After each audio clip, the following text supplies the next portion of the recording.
Hello everyone, welcome back to Remote Academy. हम लोग RCC में क्वेश्चंस प्रैक्टिस कर रहे थे।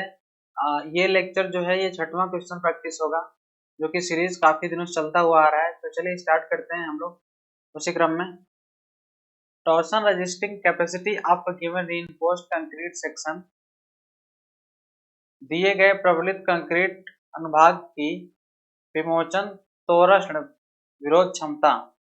एक्चुअली आप लोग हिंदी पे ध्यान नहीं देंगे, इंग्लिश पे ध्यान दीजिए, क्योंकि त्वरण विरोध क्षमता का मतलब है ये जो लिखा है टॉर्जन रेजिस्टिंग कैपेसिटी। टॉर्जन का मतलब एक्चुअली ट्विस्टिंग होता है। ट्विस्ट आप लोग समझ रहे हैं, मतलब कहने का है मरोड़। मरोड़ को ही टॉर्जन कहते हैं। जैसे कि शाफ्ट होता है, आप लोगों ने देखा होगा, लाइक जब थ्रेशर जो लगा होता है, थ्रेशर भी शाफ्ट से चलता है, गाड़ियां भी शाफ्ट से ही चलती हैं। तो जो शाफ्ट घूमता है ऐसे ऐसे ऐसे घूमते हुए, उसको बोलते हैं टॉर्जन। टॉर्जन का मतलब यह है कि वो घूमता है। ठीक है। Torsion resisting capacity of a given reinforced concrete. Option देखते हैं क्या क्या है। Decrease with decrease in स्टीरअप spacing, decrease with increase in longitudinal bars, does not depend on stirrup and longitudinal bar, increase with the increase in stirrups and longitudinal steels। Questions बहुत ही ये confusing है। Actually सबसे पहले समझना होगा स्टीरअप बार क्या होता है। मानते हैं कि ये बीम है, ये कोई बीम है जिसका ये क्रॉस सेक्शन इधर शो कर रहा है।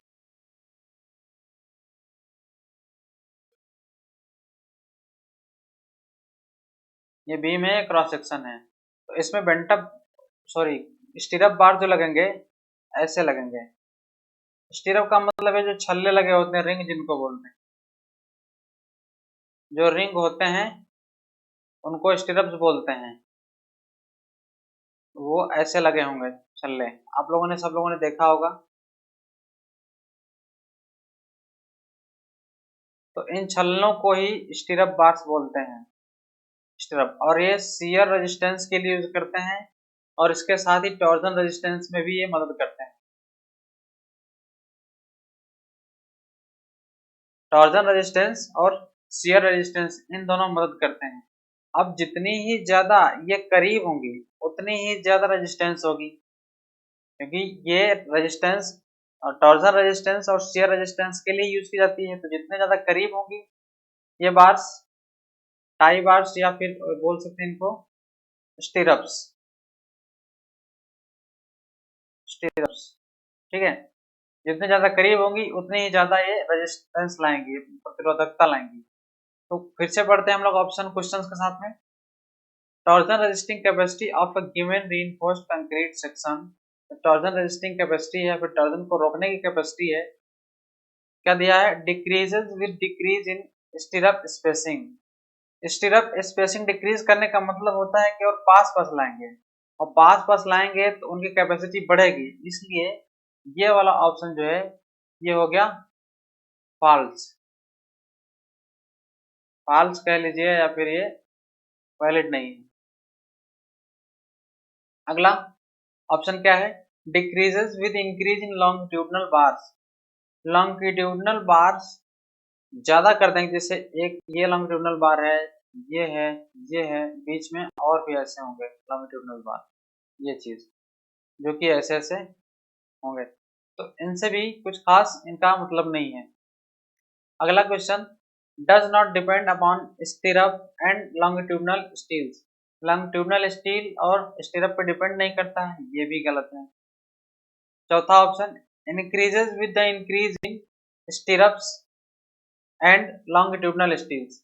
अब ध्यान देने वाली बात यह है कि वहां पे स्टीरअप स्पेसिंग बोला था। स्टीरअप स्पेसिंग मतलब गैप कितनी होनी चाहिए, गैप कम होगी तो अच्छा होगा। लेकिन यहाँ पे स्टीरअप स्पेसिंग ना बोल करके सिर्फ स्टीरअप बोला है। ये चीज ध्यान देने वाली बात है कि सिर्फ स्टीरअप बोला है, मतलब इन छल्लों की बात कर रहा है। नंबर ऑफ रिंग्स, स्टीरअप्स बोला है मतलब नंबर ऑफ रिंग्स कितनी है। तो जितनी ही ज्यादा नंबर ऑफ रिंग्स होंगी उतना ही अच्छा है, और जितनी ही दोनों के रिंग्स के बीच में स्पेसिंग कम होगी उतना ही अच्छा है। तो यहाँ पे ये चीज ध्यान देने वाली बात है, जितना ज्यादा स्टीरअप होगा और जितनी ही लॉन्गिट्यूडनल स्टील होगी उतना ही अच्छा है। तो ये डी ऑप्शन बिल्कुल राइट है। आप लोग समझ गए होंगे, मैंने समझा दिया है वैसे। अगला देखते हैं, modulus of rigidity is expressed as. Modulus of rigidity को कहीं कहीं पे जी से और कहीं कहीं पे सी से डिनोट करते हैं। ये मॉडुलस ऑफ रिजिडिटी है और इसको शियर स्ट्रेन भी कहा जाता है। शियर स्ट्रेन भी कहा जाता है। हिंदी में अपरूपण, हिंदी में अपरूपण विकृति बोलते हैं। तो शियर स्ट्रेन, ये ऑप्शन नंबर सी सही है, अपरूपण प्रतिबल या अपरूपण विकृति बोलते हैं। आप लोग ध्यान रखेंगे। वैसे भी मॉडुलस ऑफ रिजिडिटी जी दिया है, जी, जी इक्वल टू शियर स्ट्रेस, यानी कि यहाँ पे टाउ होगा, यहाँ पे सिग्मा नहीं होगा। Shear stress upon shear strain. Shear strain को क्या बोलते हैं? शियर स्ट्रेन, ये चीज है। एक्चुअली थीटा बोलते हैं, हम थीटा ही लिख लेते हैं। शियर स्ट्रेन जो होता है वो होता है थीटा।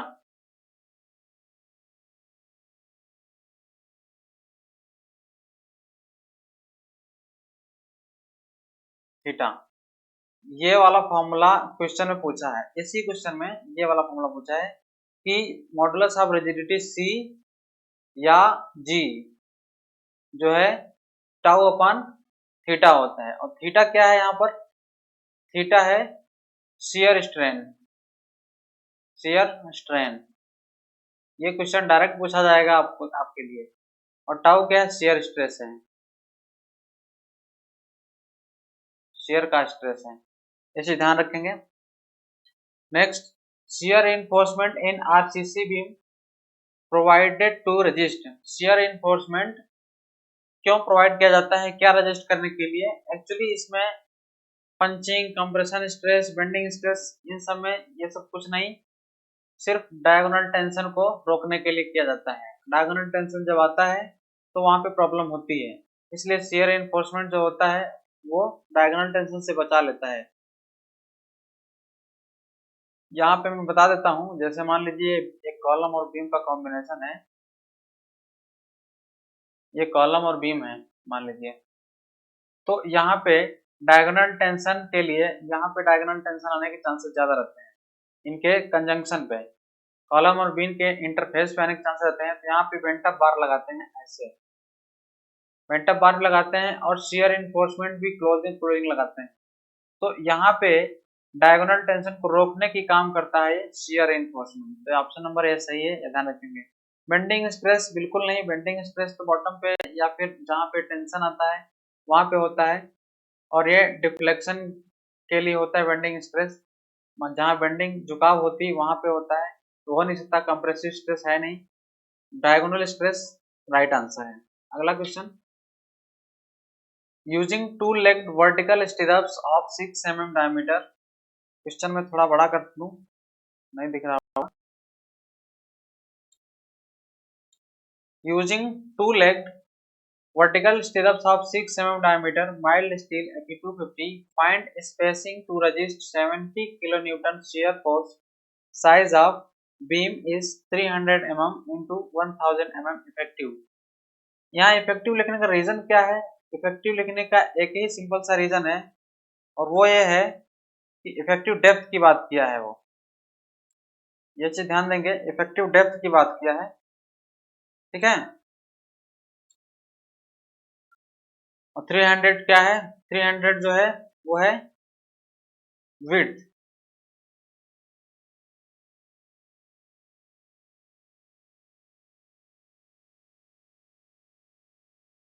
स्पेसिंग पूछा है, स्पेसिंग का फॉर्मूला आप डायरेक्टली याद कर लीजिए। स्पेसिंग का फॉर्मूला निकालने के लिए एक ट्रिक होती है, S upon D. Actually IS code में लिखा होता है S upon D equal to sigma S V into A S P upon capital V, ये होता है। अब मैं इनके नॉमिनेशन बता देता हूँ, ये चारों हैं क्या। एस जो है यही है spacing, spacing of स्टीरअप्स, spacing of स्टीरअप्स। ये है, मतलब इसको हम रिंग्स भी बोलते हैं स्टीरिप्स को। डी क्या है, ये इफेक्टिव डेप्थ है, जो इफेक्टिव डेप्थ वहां दिया हुआ है वो इफेक्टिव डेप्थ है डी।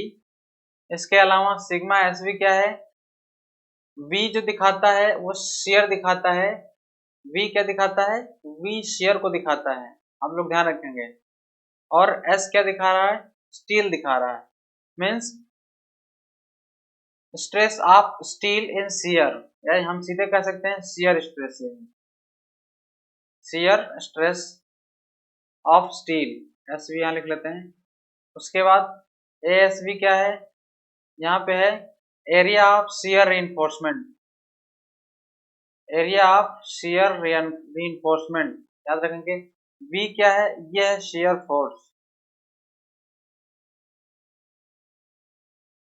शियर फोर्स है। इतनी चीजें आप लोग याद रखेंगे, इन्हीं फॉर्मूलों का यूज करके स्पेसिंग कैलकुलेट हो जाएगा। तो आप लोग देख रहे हैं फॉर्मूले में ये ए एस बी लिखा है, ए एस बी जो ये दिख रहा है आपको, हमें पता है कि वो सर्कुलर डायमीटर होता है, तो pi by 4 into D square करेंगे तो सर्कल का एरिया निकल जाएगा, और उसी एरिया को नंबर ऑफ स्टीरअप से मल्टीप्लाई कर देंगे तो ए एस बी निकल जाएगा। ये बात आपको समझ में आ रही होगी, ए एस बी का मतलब क्या है, ठीक है। यहाँ पे 2 से मल्टीप्लाई करने का रीजन क्या है, आप लोग देख सकते हैं। मल्टीप्लाई करने का रीजन यही है, ये जो 2 है, क्योंकि यहाँ पे 2 लेग्ड बोला है, जितने लग होंगे उतने से मल्टीप्लाई करना होता है। ये चीज ध्यान देने वाले होते हैं, न्यूमेरिकल है, आप लोग ये चीज समझ लीजिए, ये फॉर्मूला जरूर याद कर लीजिए, ये इंपॉर्टेंट है, ठीक है। आप लोग कैलकुलेशन करेंगे आंसर आ जाएगा स्पेसिंग की, वो मैं कैलकुलेट करके नहीं बताऊंगा आपको। दूसरी बात, एक और चीज है जो याद होनी चाहिए, सिग्मा सीबीसी और सिग्मा बीटी, ये डायरेक्ट क्वेश्चन पूछा जाता है कि बेंडिंग में और कंप्रेशन में सिग्मा यानी कि स्ट्रेस की वैल्यू कितनी होती है, बेंडिंग में और कंप्रेशन में स्ट्रेस की वैल्यू कितनी होती है, ये वाली टेबल जो है वो याद होनी चाहिए। सिग्मा बीटी एफई 250 के लिए 140, एफई 415 के लिए 230 और एफई 500 के लिए 275, जिनमें से एफई 250 और एफई 415 ये ज्यादा इस्तेमाल होता है और ज्यादा पूछा जाता है। एफई 250 के लिए सिग्मा बीटी 140 और 230, सिग्मा एससी 130 और 190। सिग्मा एससी क्या है, एससी का मतलब ये है stress in steel in compression, stress in, SC का मतलब है स्ट्रेस इन कंप्रेशन, और बीटी का मतलब है बेंडिंग एंड टेंशन, ठीक है। ये चीज आप ध्यान रखेंगे और ये इंपॉर्टेंट है। Diagonal tension reinforcement is provided in a beam as, diagonal tension यानी कि विकर्ण तनन reinforcement में प्रोवाइड करते हैं कैसे, बेंटअप। अभी मैंने बताया था कि जो ये बीम और कॉलम का कॉम्बिनेशन है उसमें बेंटअप बार लगा देते हैं ऐसे। ये मान लीजिए बॉटम पे टेंशन जनरेट होता है तो बॉटम पे एक बार लगाते हैं, और जब किनारे पहुंचने वाले होते हैं शियर से बचाने के लिए, शियर से और टेंशन से, डायगोनल टेंशन से बचाने के लिए एक बेंटअप बार देते हैं। ये बेंटअप बार 135 डिग्री 45 डिग्री ऐसे करके बनाया जाता है। आप लोग अगर रियल साइट पे जाकर देखेंगे तो आपको पता चलेगा, ठीक है। तो यहाँ पे ऑप्शन जो है bent up bars and vertical strips, ये राइट आंसर है, bent up bar and vertical strips. Vertical strip भी यहाँ पे देते हैं पास पास में, और बेंटअप बार तो होता ही है, और वो बेंटअप बार वही बार होता है जो हम टेंसाइल स्ट्रेंथ प्रोवाइड करने के लिए बॉटम रिइंफोर्समेंट दिए हुए हैं, वही बेंटअप हो जाता है, बेंड कर दिया जाता है, बेंड करके ऊपर चला जाता है। रीजन क्या है बेंड करने का, ये जो कॉलम है, ये कॉलम ऊपर की तरफ पंच करेगा और बीम नीचे की तरफ आने की कोशिश करती है। तो बीम में क्या होता है, एक पॉजिटिव डिफ्लेक्शन आने की कोशिश करता है, पॉजिटिव मोमेंट बनता है, जबकि बीम क्या है, एक निगेटिव मोमेंट क्रिएट करता है जो ऊपर की तरफ ले जाने की कोशिश करता है। तो यहाँ पे टेंशन ऊपर आने के चांस होंगे, तो यहाँ पे क्या होगा, कॉलम कहेगा ऊपर चलो, बीम कहेगा नीचे चलो, क्योंकि बीम पे लोडिंग आ रही होगी। तो यहाँ पे एक डायगोनल टेंशन क्रिएट हो जाएगा। इसी डायगोनल टेंशन को मेंटेन करने के लिए बेंटअप बार लगाए जाते हैं, और क्लोज पोजीशन में क्या लगाए जाते हैं, स्टीरअप बार लगाए जाते हैं। ये चीज आप लोगों को समझ में आ गया होगा। आगे बढ़ते हैं। Bond strength of concrete increases with, bond strength concrete की इंक्रीज करती है किसके साथ? ऑप्शन क्या है? The quantity of steel, tensile steel, tensile strength of steel, the grade of concrete, या क्वांटिटी ऑफ कंक्रीट। क्वांटिटी तो बिल्कुल नहीं होगा, मात्रा से कोई मतलब ही नहीं है, ये तो पहले ही खारिज हो गया। बचे quantity of steel, quantity of steel से भी मतलब नहीं है। बॉन्ड स्ट्रेंथ पूछा है, बॉन्ड स्ट्रेंथ तो होता क्या है? L D equal to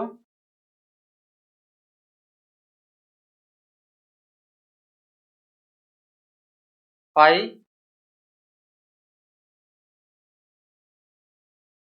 sigma S T upon 4 tau B D होता है। ये टाउ बी डी जो है यही बॉन्ड स्ट्रेस है। आप यहाँ से बॉन्ड स्ट्रेस निकालेंगे तो tau B D equal to क्या है आएगा? Pi sigma S T upon 4 into L D, ये है। तो यहाँ से हमने क्या देखा? तो फाई क्या दिखा रहा है? ये डायमीटर दिखा रहा है, और सिग्मा एस टी क्या दिखा रहा है? ये ग्रेड ऑफ स्टील दिखा रहा है एक हिसाब से देखा जाए तो ग्रेड ऑफ स्टील या फिर tensile stress of tensile strength of concrete एक ग्रेड ऑफ कंक्रीट है।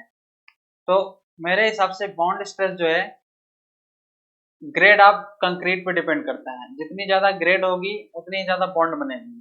ठीक है, आप लोग ध्यान रखेंगे ये चीज। और ये जो टॉप बीडी है ये क्या है? ये बॉन्ड स्ट्रेस है। और एल डी क्या है? इसको बोलते हैं डेवलपमेंट लेंथ। आगे अभी बताया जाएगा आपको। Lap length in compression shall not be less than, lap length का मतलब क्या है? मान लीजिए हम कोई घर बना रहे हैं या फिर कुछ भी बना रहे हैं, तो वहां पे क्या होता है? सरिया जो होती है हम कई पार्ट में डालते हैं। तो जो सरिया हम पार्ट में डालते हैं,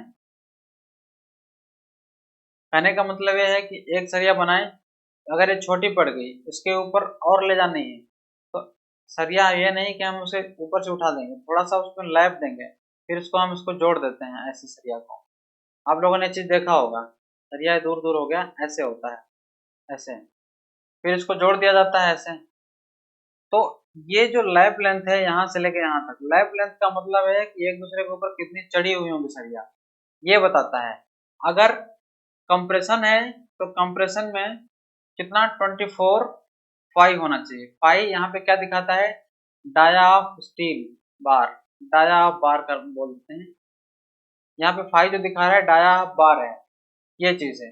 और ये चीज तब कब होगी? जब कंप्रेशन में होगा, कंप्रेशन में, जब संपीड़न में होगा। लेकिन जब तनन में होगा, टेंशन में होगा, तो टेंशन में यही चीज बढ़ के, टेंशन में यही चीज बढ़ के 30 हो जाएगा।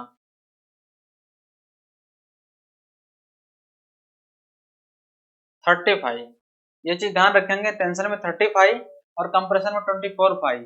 और ये बहुत ही इंपॉर्टेंट है एग्जाम के लिए भी और आपके नॉलेज के लिए भी, दोनों तरह से।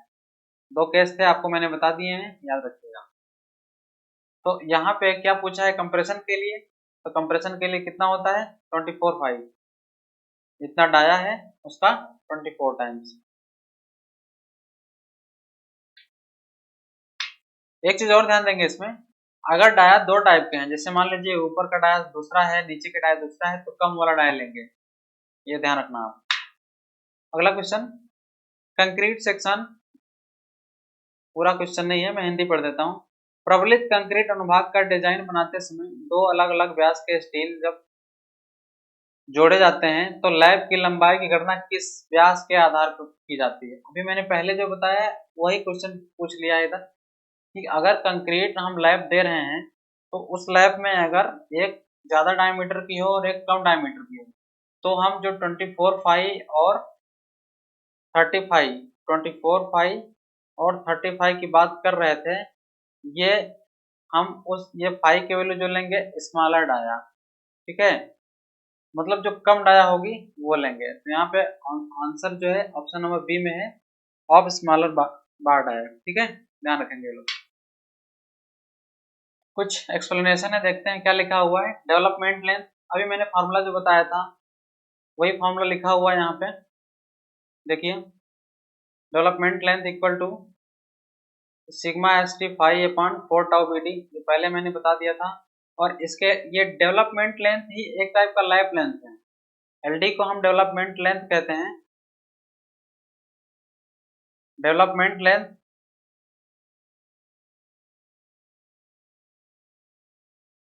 और यही लाइफ लेंथ है, ये कुछ अलग से नहीं है, यही है, उसी में कैलकुलेट होता है। ठीक है, ये चीज ध्यान रखेंगे आप लोग। एक चीज और, संपीड़न में छड़ों का चढ़ाव 24 mm से कम नहीं होता है, वो तो अभी बताए हैं। ये एक और दिया है, विकास लंबाई, संपीड़न में विकास लंबाई L D sigma S T 5/5 tau B D होता है। ये चीज ध्यान रखेंगे आप लोग। अगला question, if RCC beam is likely to fail in bond, then bond strength can be increased most economically by। अगर हमें ये लगता है कि कंक्रीट में बॉन्ड की वजह से फेल आ रहा है, कहने का मतलब है, बॉन्ड का मतलब है कि जो स्टील है और कंक्रीट है, ये दोनों आपस में एक कंसिस्टेंसी में जुड़े ना रह पाए, फिसलने के चांसेस हो, उनको बोलेंगे बॉन्ड में कमी आना।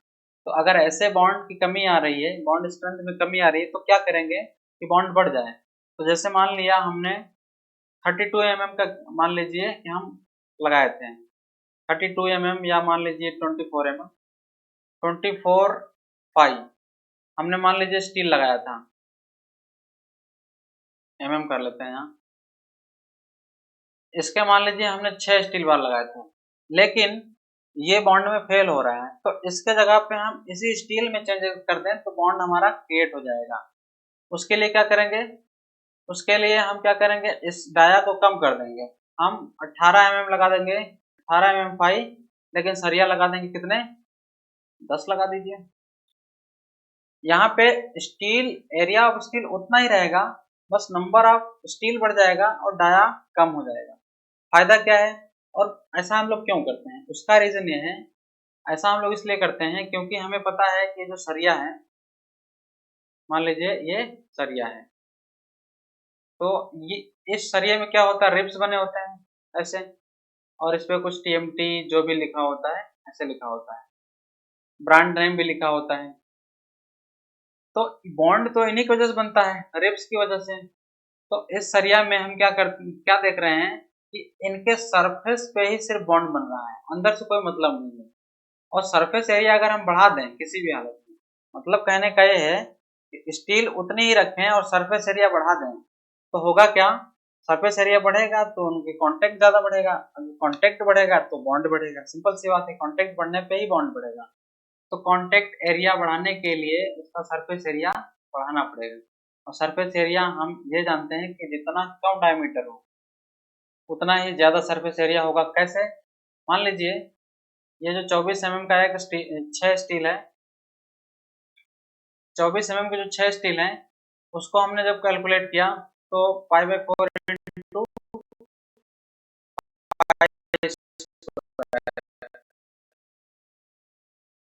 5/4 इंटू 5, ये वैल्यू जो आएगी इंटू 6, ये जो वैल्यू आएगी ये, और 5/4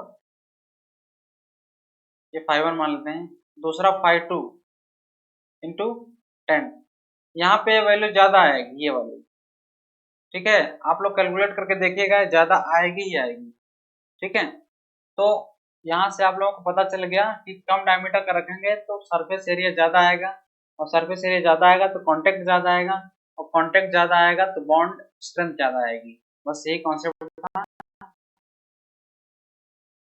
तो आंसर क्या होगा, using but more in number, पतले तथा अधिक संख्या में छड़ों का प्रयोग करके हम बॉन्ड स्ट्रेंथ इकोनॉमिकली इंक्रीज कर सकते हैं। इकोनॉमिकली का मतलब हमने अलग से कुछ ज्यादा खर्च नहीं किया है, उतना ही स्टील लगाया है, बस डायमीटर कम कर दिया है। और हम स्टील जो खरीदते हैं मार्केट से, वो वेट करके मिलता है, यानी कि तौल कर मिलता है, और वेट करके जो मिलेगा ज्यादा फर्क नहीं आता है।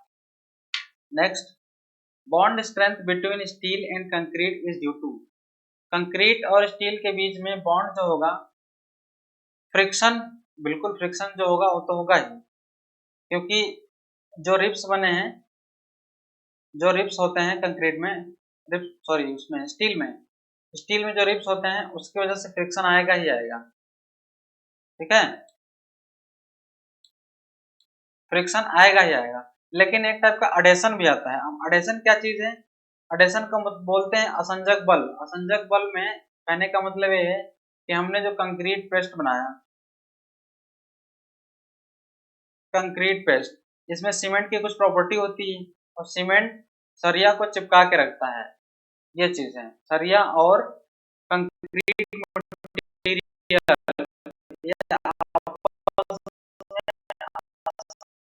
आपस में भी होगा और एडिशन भी होगा। सही है, फ्रिक्शन एंड एडिशन, असंजन और घर्षण दोनों बल काम करते हैं। इस लेक्चर में इतना ही। आप लोग पुराना वीडियोज रिवाइज कीजिए और नए क्वेश्चंस प्रैक्टिस करना हो किसी बुक को उठाइए।